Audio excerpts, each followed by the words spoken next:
The next kingdom decision that I want you guys to look at is, should we be in confusion all the time, or should we have clarity? Now this one right here, again, is one of those ones where it's just like it should be obvious what you should choose. But a lot of people like to live in confusion, kings and queens, which I have no understanding why they would want to do that. When you living in confusion, you're basically saying, I'm going to move and shake and sway and just let the wind take me wherever the heck I'm going to go. I don't have no real direction. I'm going to ignore all red flags. I'm going to put myself in compromising positions. I'm going to sacrifice myself for whatever, and I don't care what the outcome's going to be if something bad happens.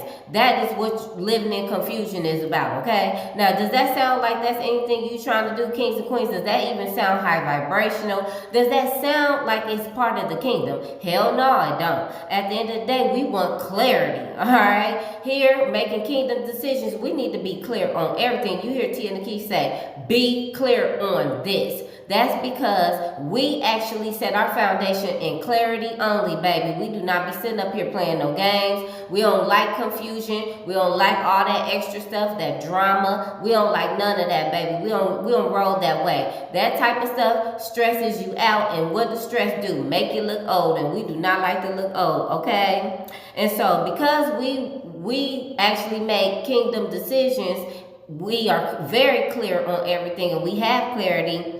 We see God about everything. See how simple that is? In comparison to what I just said about confusion, we see God. Before we make any moves, baby, our moves is strictly from God, all right? We like, do. You know, we quick to call God on our cell phone. God, let me holler at you for a second. Is this a good decision, Lord? Yeah, I'm thinking about doing whoopty bam, bam, bam. Is this a good decision, Lord?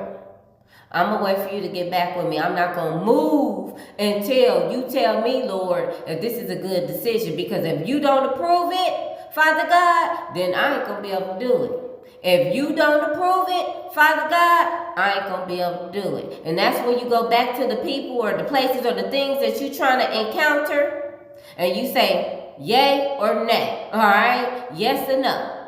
All right? If God didn't approve of it, I ain't going to be able to do you on no level. On no level. I'm not going to even consider you if God did not approve of it, because God has to approve over everything. Too simple. 1 Corinthians 14:33 says, for God is not the author of confusion, but of peace. How about that?